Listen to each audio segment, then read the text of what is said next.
मुगल बादशाह अकबर एक ऐसा सम्राट जिसका नाम पूरी दुनिया में न्याय, शांति और बहादुरी के लिए जाना जाता है। लेकिन अगर अकबर की बादशाहत को इतनी ऊंचाई किसी ने दी तो वो था बीरबल। एक साधारण सा आदमी, पर बुद्धि ऐसी कि बड़े बड़े विद्वान भी दंग रह जाएं। आज आप सुनने जा रहे हैं अकबर बीरबल की एक लंबी, रहस्यमय और रोमांचक महाकहानी, जो आपको ले जाएगी साजिश, बुद्धिमानी, दया, न्याय और मानवीय मूल्यों की दुनिया में। भाग 1, रहस्यमय भविष्यवाणी। एक सुबह अकबर के भव्य दरबार में एक अजीब सा साधु आया। लंबी दाढ़ी, आंखों में तेज और आवाज में एक गहरी गंभीरता।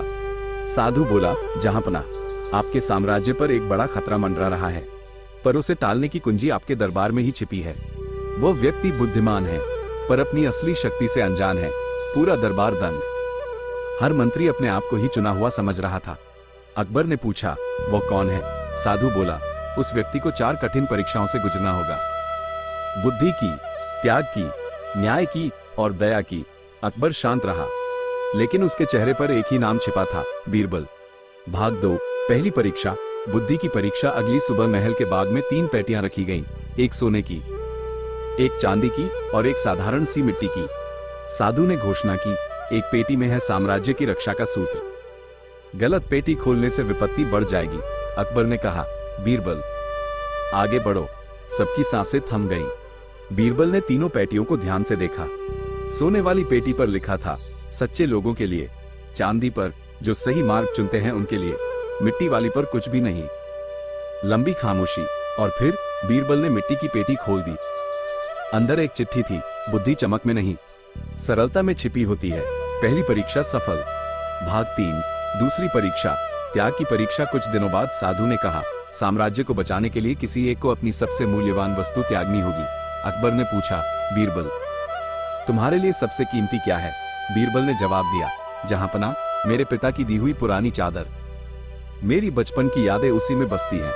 साधु ने आदेश दिया, इसे नदी में प्रवाहित करो।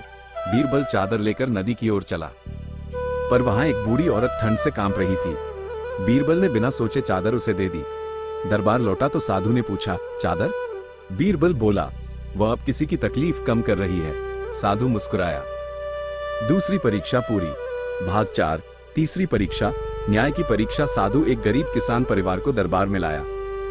उनकी जमीन एक शक्तिशाली अधिकारी ने हड़प ली थी। दोनों पक्षों के कागज सही लग रहे थे। मामला मुश्किल था। अकबर ने कहा, बीरबल, फैसला तुम करो।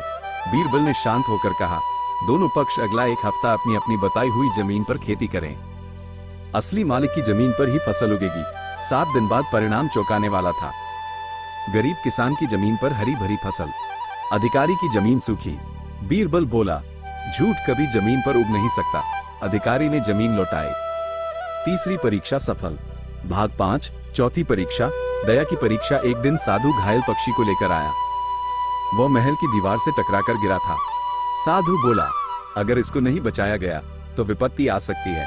कई मंत्री बोले, वैद्य बुलाते हैं, पर बीरबल ने खुद पक्षी को अपने हाथों में लिया। पंख साफ किए, घाव धोए। 3 दिन तक उसकी सेवा करता रहा। तीसरे दिन पक्षी उड़ने लगा और उड़कर बीरबल के सिर के ऊपर मंडराया, मानो आशीर्वाद दे रहा हो। साधु की आंखें नम हो गईं। दया वही है जो जीवन को छोटी बड़ी शक्ल में नहीं बांटती। चौथी परीक्षा भी सफल।